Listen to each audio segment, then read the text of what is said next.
Hey, what's up, you guys? It's good to see you again in this month's VIP kit. The last couple months, I've done videos explaining how to create your own 808s from scratch, and I thought I would tie into that with a tutorial this month on how to create your own kicks from scratch and blend that with your 808s. So I've created a super simple project here.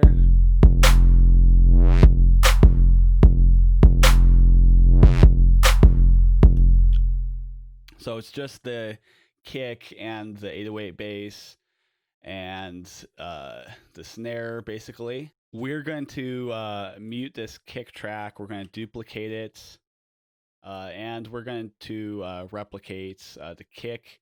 The kick was made with Nicky Romero's kick plugin, as we can see here. You can pick this up at Sonic Academy for $40, I believe, or like 20, 25 euros, something like that. It's really cheap and it's extremely powerful. I'm going to open a empty template, a template I've called empty. So the gist of this plugin is that it is a super simple synthesizer and an even simpler sampler, which is a little bit of a tongue twister, but yeah, just go with it.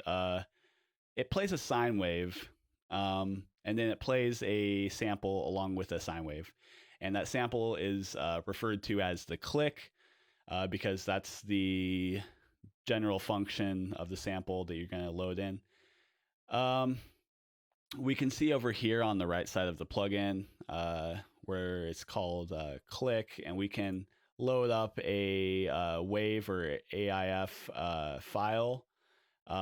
It comes with a lot of really great clicks that are factory installed.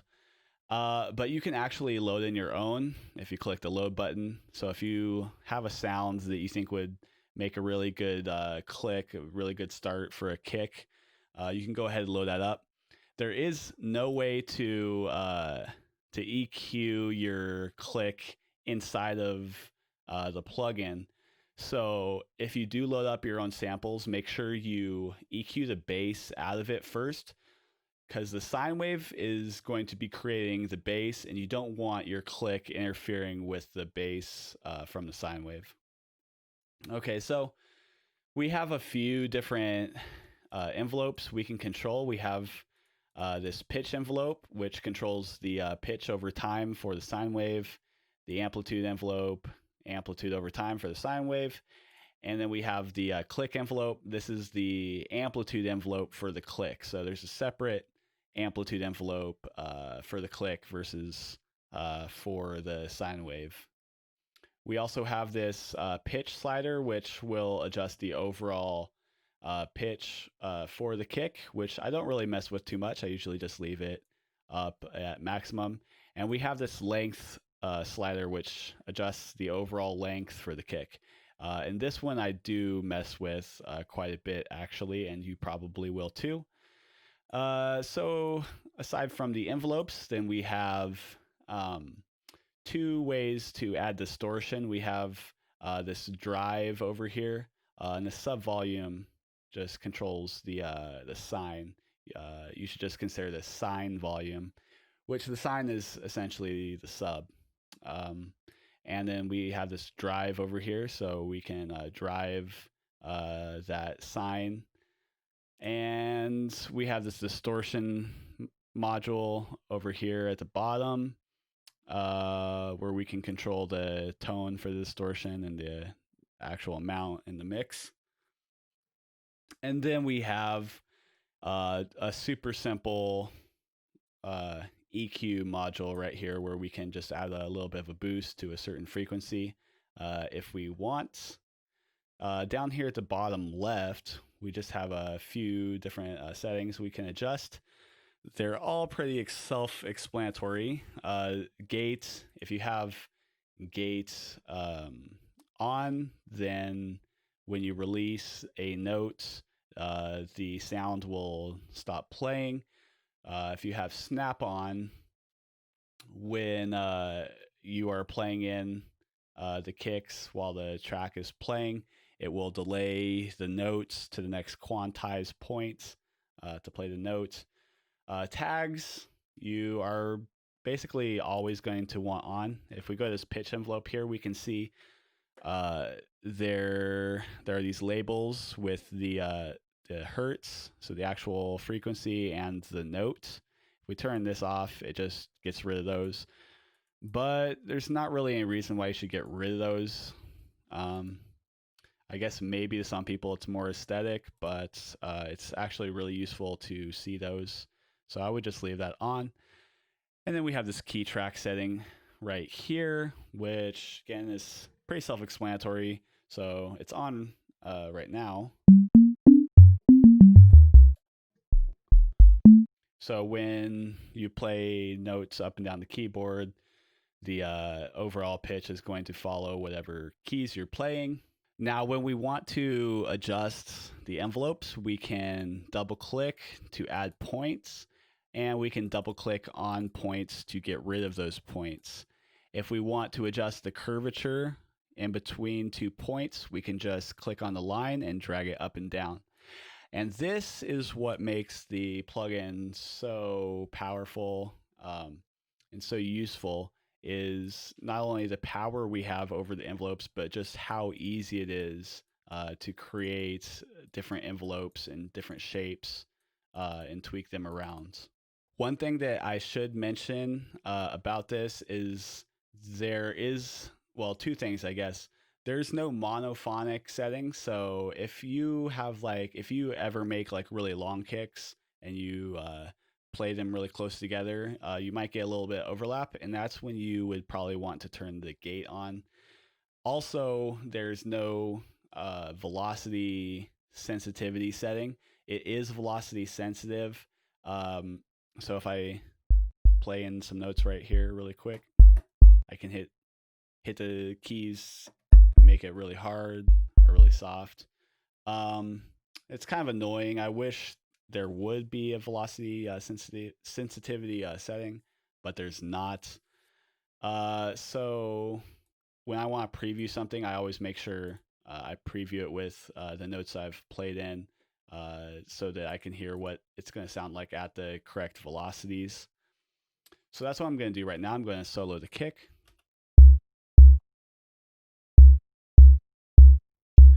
So it's very simple right now. I'm actually going to turn the key tracking off. And so now it should play a little bit lower. Or not.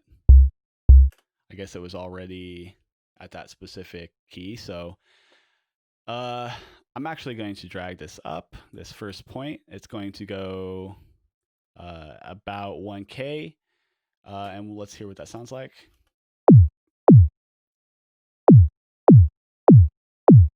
So you can hear it sounding more like a kick now. I'm going to drag the curve down a little bit to be less linear, more parabolic.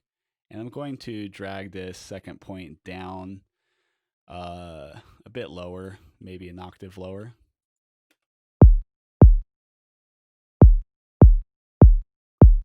Okay, so it's definitely sounding a lot more like a kick now. This final point right here is really useful, especially if you're trying to tune your kick with a specific note. So if we wanted our kick to end to be in tune with C, we could do something like this where the pitch drops for maybe half of the kick, and then for the rest of the half it's pretty much steady at C. And then of course you could turn the key track on and play up and down and whatnot, although usually that can ruin the sweet spot of the kick, so I usually don't do that. Okay, I'm going to come back to the pitch, but for right now, I'm going to go to the amplitude envelope. We can see we have a little bit of an attack right here, which is good. If we had this all the way over to the left, we can get a unnecessary click that we don't want. there are clicks that we do want, and there are clicks that we don't want. We don't want any clicks from the amplitude jumping too much, because those are usually inconsistent and they sound pretty crappy, and they're hard to control too. You can't really EQ out any clicks from discontinuity. I think that's the word. When you have a vertical line on a graph, that always is going to create that click sound. I'm going to add a point. I'm going to flatline it up here. This is essentially the same thing as if you really compressed your kick and boosted its levels up. And we're actually going to be getting a click at the ends there, if you can hear it. We really don't want that click there.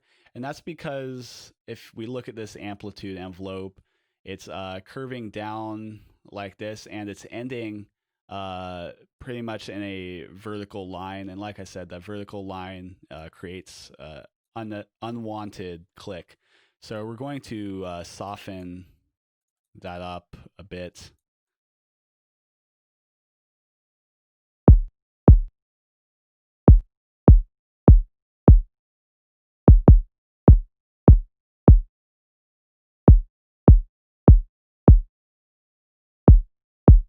We can hear that the click is gone. I'm just going to see how far we can push this.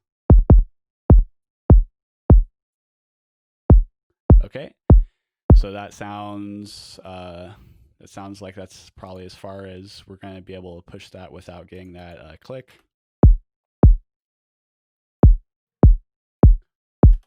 Okay, so this is sounding pretty good for a trap kick. So we want our trap kicks to be between 150 and 200 milliseconds, somewhere in that area. We want it to be pretty short, so it's just the very start of the 808, and it can blend with the 808. We don't want it overlapping with the 808 because there could be a lot of phasing issues, and it could be muddy, and we could get unwanted distortion. So I'm going to keep the length somewhere. Maybe 185 is probably good. Okay, and I'm going to add in another point on this. I'm going to make the very start of it drop just a little bit faster than the rest, because we really want to focus on this lower mid / sub frequency range, because that's generally where the sweet spot's going to be on speakers or your monitors or your headphones. And the exact sweet spot's going to vary depending on what set of speakers or monitors or headphones you're listening to everything on. So exactly where you drop your points is going to vary depending on what you're trying to make it sound good on. But I don't really want too much of the mid. And since we're making this so short, I can actually drag this up a little bit so we can get a little bit more presence there.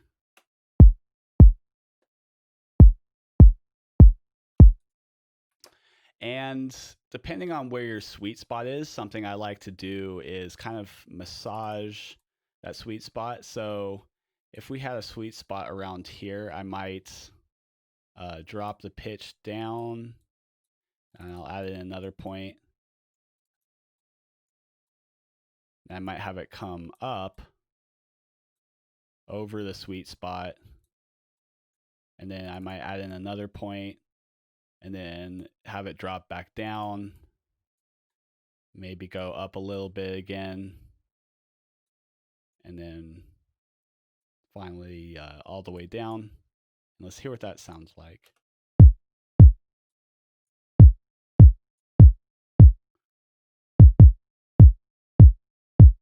Okay, so on these headphones, at least I'm listening to right now, that sounds pretty good. Like I said, depending on what you're listening on, the sweet spot's going to be a little bit different, and you can find your own preference for this, but that's just a little technique I like to do. There's nothing wrong with getting rid of these points and just having a more simple, a simpler line too. This is just something that I've found that I like to do personally. It's up to you whether you want to do it as well or not. So we're going to add in a click now. And the thing to keep in mind when you're adding your click in is how bright your mix is. So if you have a really bright mix, then you're going to want the click to be louder. If you have a really dark mix, you're going to want a subtle click or maybe even no extra click at all, just maybe the subtle click you might get from the sine wave. So I'm going to turn this volume up right here, and we'll hear what that sounds like. And you can see we can mess around with the pitch.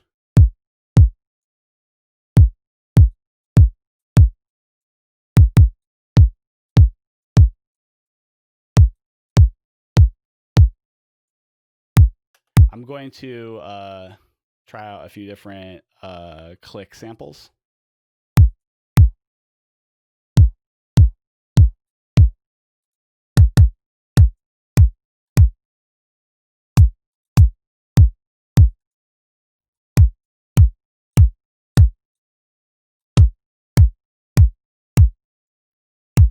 I kind of like this one right here. I'm going to drop the volume back a little bit.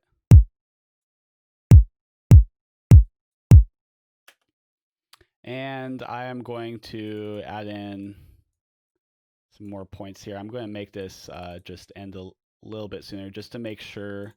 I think it's good already, but I just want to make sure that there's no extra clickiness at the ends, because we really want to make sure that the click is the shortest part of the kick. We don't want that to carry over over the rest of the kick. Otherwise, it kind of outweighs the sub. Okay, so let's hear how this sounds.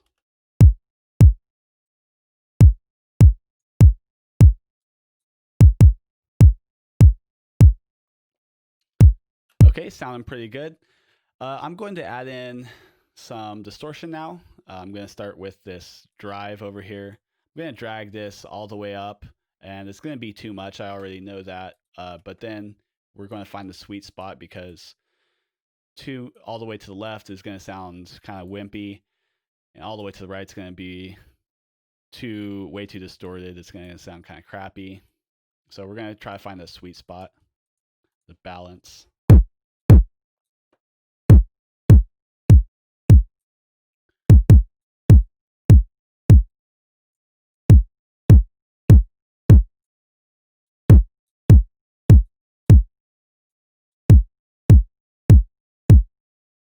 Okay, I think that sounds pretty good. Generally, you want to push it as much as you can, and then pull it back until it just works. So it's just barely not too much. Okay, I'm going to push up the distortion and the mix on this distortion module down here. And once again, I'm going to be bringing these back, but right now I want to kind of solo the distortion and find where I want to put my tone, where I want to keep this knob, and then I'll bring everything else back.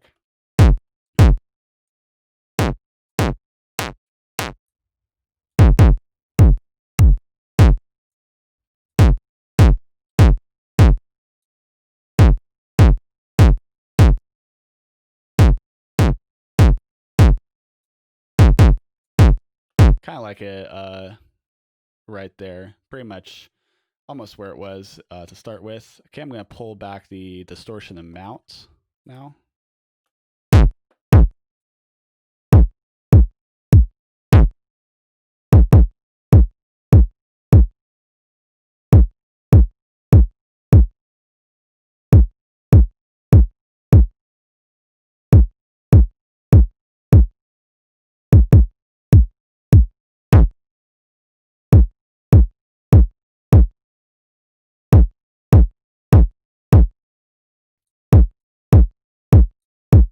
Okay, I'm going to drop down the mix level.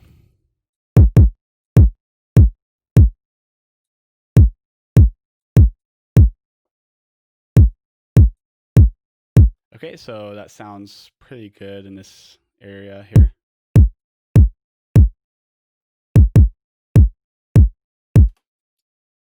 Okay, so really the last thing we can do in this plugin is give it a little bit of an EQ boost. Um, so let's see, we might want to boost it somewhere around the 80 hertz range, which you can't really see the specific hertz with this, but let's see what we can get.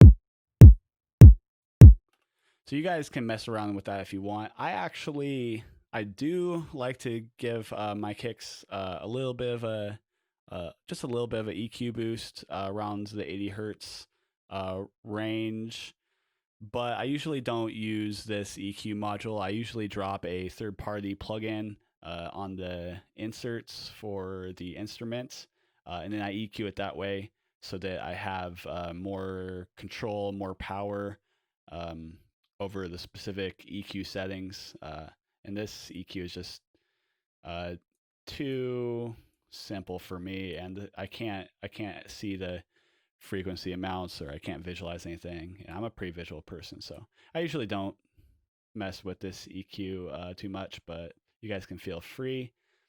So really the last part to completing this kick is just to make sure it sounds good with the rest of the track. So let's go ahead and play that with everything else and see how it sounds.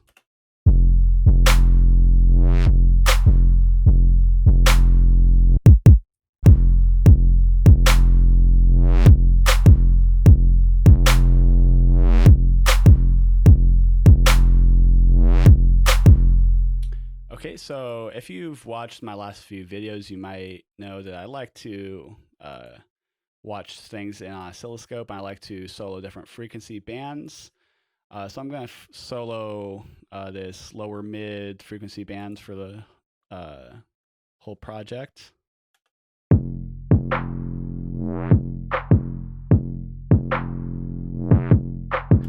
I always make sure that there's a good dynamic range when the kick is hitting in this band, because that's really where you get most of the punch.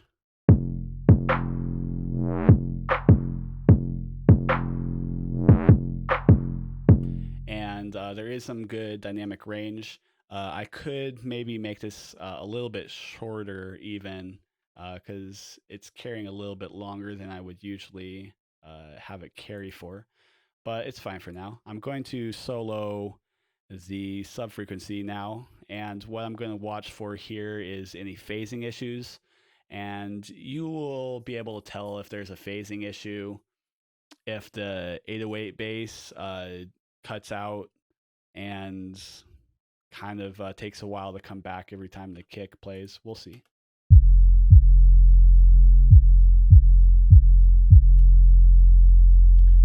Which you can see is the case. So I do have some phasing issues I have to work out. If I were to mute the kick and play it,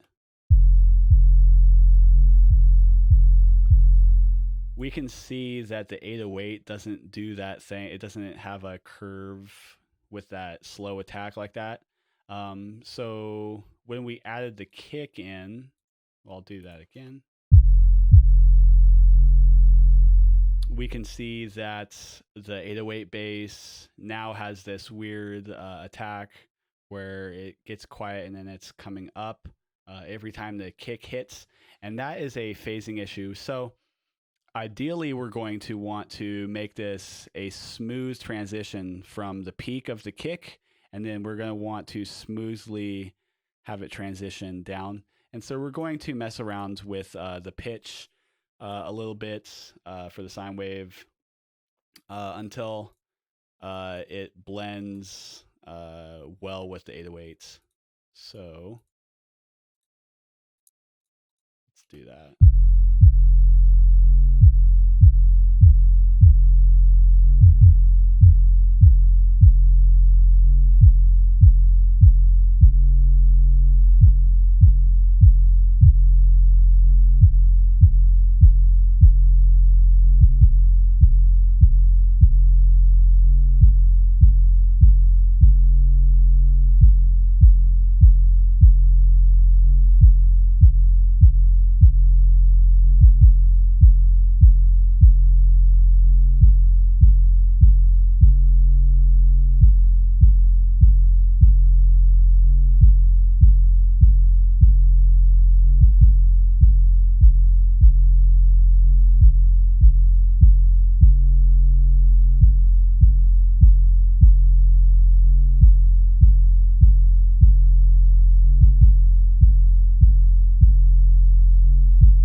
Okay, so as we can see now, we have the kick comes in right here, and uh, there's no spot where it gets really quiet and comes back. It's more of a solid transition now.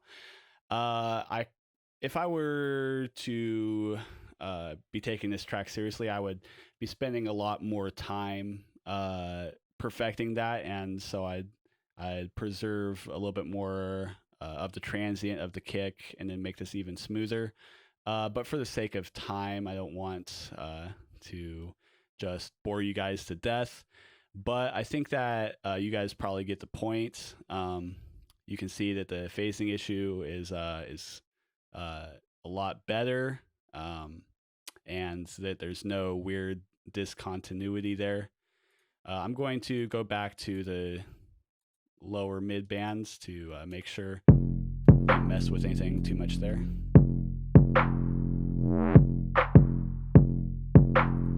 And it's not too bad. I would probably spend more time perfecting it also, but for the sake of time, let's move on. I'm going to go to the upper frequency bands, hear what that's sounding like.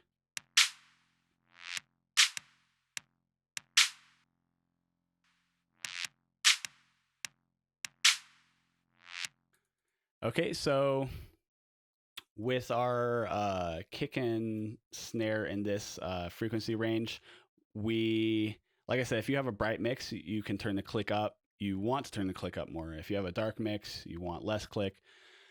But the loudest I would make your kick is the loudest it is, or is great as the amplitude is for the snare. So we can see our snare slash clap is peaking at about -6 dB. So the highest we would want our click to be on our kick would be -6 dB, and that's if you have a really bright mix. But I wouldn't go over that mark. I would just keep it at maximum, as high as your snare clap goes. So I'm going to solo this last band here, and just make sure that nothing is going over -12, because we generally want to keep everything under -12 dB. And everything is good, which I didn't really think there'd be an issue based on the other band. So yeah, we can call that good on this kick. Just have one final listen.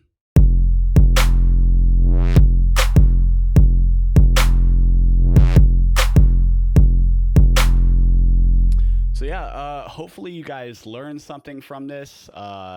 If you don't have this plugin, I strongly suggest you go grab it. It's only like $40 from Sonic Academy. Super useful. Kicks are an integral part of hip hop. They're arguably the most important part. So I think it's really nice to be able to make your own and have a powerful plugin like this. If you guys have any questions, let me know, or let Superstar O know. And hopefully I see you guys next month in the next video. Peace.